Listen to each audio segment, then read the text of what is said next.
Hi guys, welcome back to my channel. I hope you guys are having an absolutely amazing day. In today's video, we are going to be talking about 15 features that I have found while exploring the Dapper Delights update. So let's get right into it. First and foremost, we're going to talk about the fact that the sprint button on the Nintendo Switch and other consoles, of course, has changed. It used to initially be the B button on the right side of the controller, but now it is the L button on the left side. So it might take a little bit of time to get used to it. I'm not exactly sure why they made this change. They claim it's because it's more easily accessible and usable. And unfortunately, I don't agree with that, but hopefully other people are enjoying this change. I personally am not. Hopefully in the future they give us the option to choose our own button for what we want to use to sprint, but unfortunately right now that is not an option. And let's go into our second feature, and it actually works really well because Remy is right here. Now if you'll notice, Remy has a purple quest available for us to do. I have not started that quest yet, and initially or originally when we had characters with these purple quest icons, it would automatically start the quest once we interacted with them. Fortunately, with this update, we now have a choice on whether we want to start the quest with them or not. So if I don't want to start the quest, I can still have my daily discussion, gift him, hang out with him, and even play Scramble Coin, all without having to start the quest. And this is really nice for players that want to really immerse themselves in the quest when they're actually ready for it, rather than being forced to go through the dialogue in order to interact with the character in any other means. So I'm really happy that they've made this change to the game. It makes it a lot more easily accessible for players that don't want to necessarily do the quest right away, but just interact with them in a different way. For the next few features, we are going to be heading inside of a house so that I can show you some changes to furniture mode and just indoor decorating in general. So the first feature I want to talk about is storage chests. Now I have two chests placed here right now. One chest has sticks and a dream shard, and my other chest has 3 different food items for fishing. So originally, when we would either decorate storage rooms or create storage rooms, we had to take all the items out of our chests if we wanted to move the chests to a different room or a different location within our house. But now all we need to do is pick up our chests with the items already inside. So I'm going to pick up this item, and I'm also going to pick up the second item as well. And I'm going to exit furniture mode. Now, if I go back into furniture mode and I go into the storage tab, which is right down here, and I find the medium chest where I originally placed those items, you will see a little icon on the left with like a storage symbol. So I can just place both of these items down, and now it says I have 12 items in my medium chest. So if I exit furniture mode and let's go see if the items are still there, you can see that the 2 sticks and the 1 dream shard is there, and in this second chest I have my 3 fishing items. Now if you're doing a mass overhaul for some of your storage rooms and you have like hundreds and thousands of items in these storage chests, maybe just pick them up one at a time or 2 at a time and not all together, because I'm not sure how that would affect the game, if that would crash the game or something would happen, and I don't want you to unnecessarily or by mistake lose all of your resources because this function isn't working properly or the way that it's supposed to be intended to work. So just to be on the safe side, maybe don't move everything at once, but just little by little, because of course your resources are valuable and they do take time for you to collect, and there's no point in losing everything all at once. The next feature I want to dive into is again in furniture mode, and it's the fact that you can completely reset a room without having to individually get rid of the items. So you'll see that I have to press and hold on the R button to get rid of all of my furniture. Now, of course, there are times where you might click it by mistake. Hopefully that doesn't happen, which is probably why they require for you to hold down on the R button rather than to just press on it, which is a really nice feature that they have added and have thought about that, which I really appreciate. But by chance, if you do end up resetting the room and you haven't left furniture mode yet, you still have the option to undo it by pressing the L button. So as you can see here, I just press undo and all of the items returned back into my room.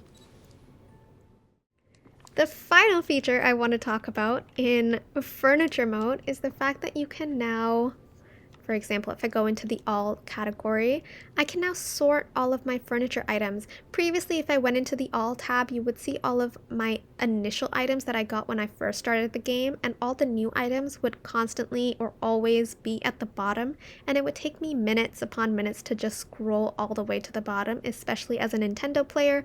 I couldn't just scroll using my mouse. So this way, if I press sort, which for me is the Y button, I can now get the newest items on the top. So as you can see, the elemental stone earth, I just got that in Scrooge's store today, so it is at the top of my list. Alright, for our next feature, we are going to be looking at time bending. So now if you go into settings and down to gameplay, there is an option here to hold to complete time bending, which I've turned on, and similarly there's another feature which is hold to complete fishing. So I'm going to do a 2-in-1 here. So we're going to look at both of them. So previously when you were, let's start with time bending. When you were time bending, you had to constantly click on the button Y, but now you just have to hold on the A button for the reward to come from time bending. And similarly with fishing, you constantly had to press when the bubble was highlighted green, but now all you have to do is hold on to the Y button on the controller and it will fish for you automatically without you having to do anything or paying too much attention, essentially. Another feature I think we should mention, or that I at least found when I was decorating after the Dapper Delights update, is that you can't place paving under buildings anymore without first moving the building out of the way. So for example, if I wanted to, I already have furniture under or pathing under this, so let's look at Tiana's house here. So if I'm going out here and I wanted to place any pathing underneath, I can't, because the footprint of this is actually really large, so I'm not even able to get any closer. So I'm trying to press on the up key, but I can't do that.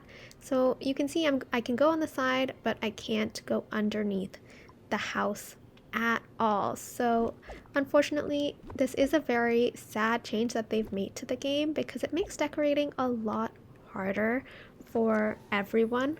So hopefully they're able to revert this back to how it was before.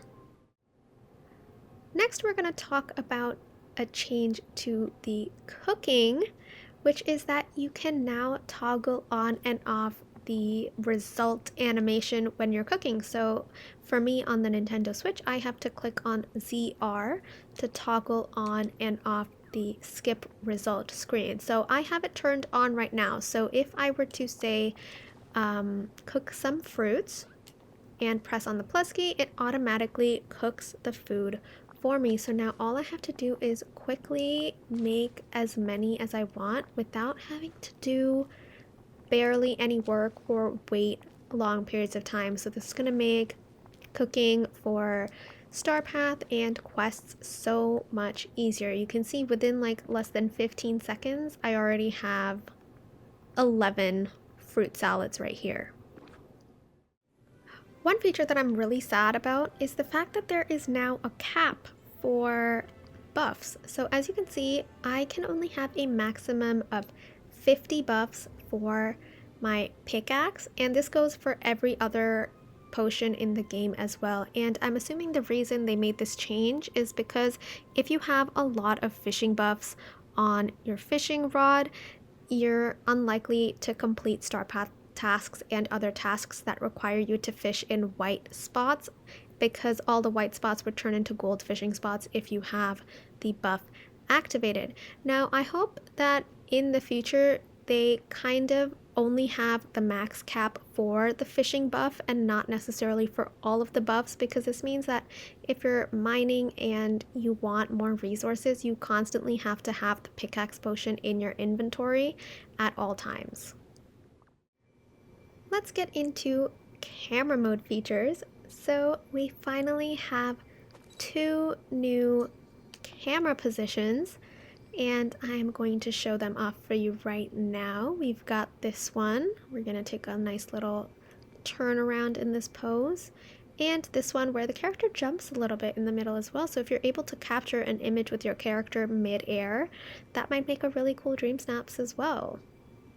Hopefully they continue to add more camera positions in the future, and maybe even incorporate some of the camera movements from having different companions as actual positions without having the companions, because it would be really nice to just sit on the ground without having to have a companion with you at all times. This is a very amazing change that they've made to the game, and it's the fact that no villagers at any given time are sleeping anymore. So you have 24/7 access to all of your villagers. If they're not already in Scrooge's store or Remy or Tiana's palace, they will be in their house. So this means that it is a lot more accessible for players that might not be playing around the clock, or they work, or they go to school, or are sleeping. They have constant access now to all of their villagers, and they won't have to not complete certain quests because they're not able to play when the character is awake. Heading into the premium shop, one change that they've made in here is that now you can see the price of an item even after you've purchased it. So you can see that I have purchased Lady's House, and it was 3,750 moonstones. Now, this might not be an interesting feature for a lot of people, but I think it's nice to know how many moonstones I've spent in that week, because I like going back and seeing what did I actually purchase and how much did I spend on it. And usually when I do like a premium shop review or my weekly Dream Snaps results video, I tend to go into the premium shop and then I forget how much I spent on an item right after I've purchased it. So this is just a nice way for everyone to know how much an item costs if they're interested in purchasing an item or telling someone else as well. Continuing with the premium shop, I think it's important to discuss this item right here, which is Coco's Stage Showstopper. Now this item is an interactive item, so if you go up and interact with it, you can gather random amounts of villagers for a photo op. Now this can be used for dream snaps, so if you wanted, you could place this item down, go into camera mode, get all of your villagers in one area, and then you can go back into furniture mode and just get rid of the stage. And if you have all of your villagers caged in a specific location for your dream snaps, it'll just make taking the picture a lot easier.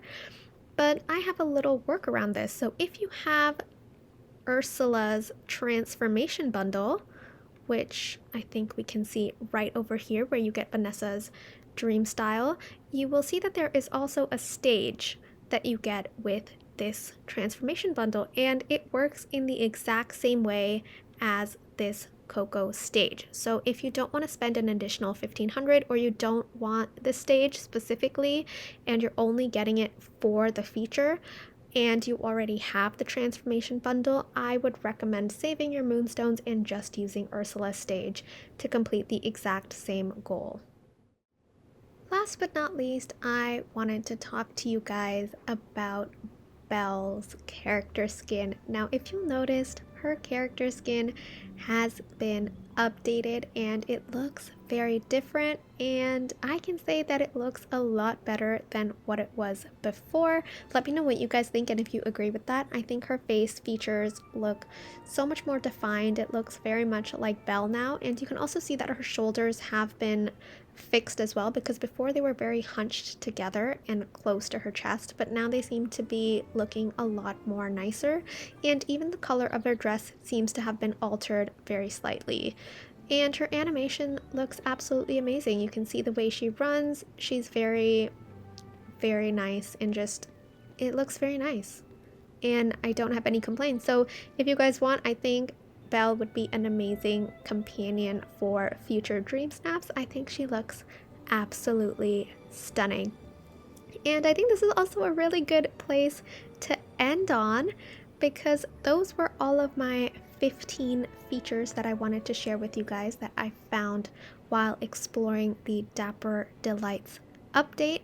Let me know what you guys think. Have you guys found any other features that I might not have mentioned in this video? Let me know in the comments below. But I hope you guys enjoyed this video. I hope this was helpful for you guys for getting into the game and just enjoying what the game has to offer with all of the new content that Disney Dreamlight Valley has brought with Dapper Delights. But thank you guys so much for watching. I hope you guys had a wonderful time. Don't forget to like and subscribe, and I will see you guys very, very soon. Bye, guys.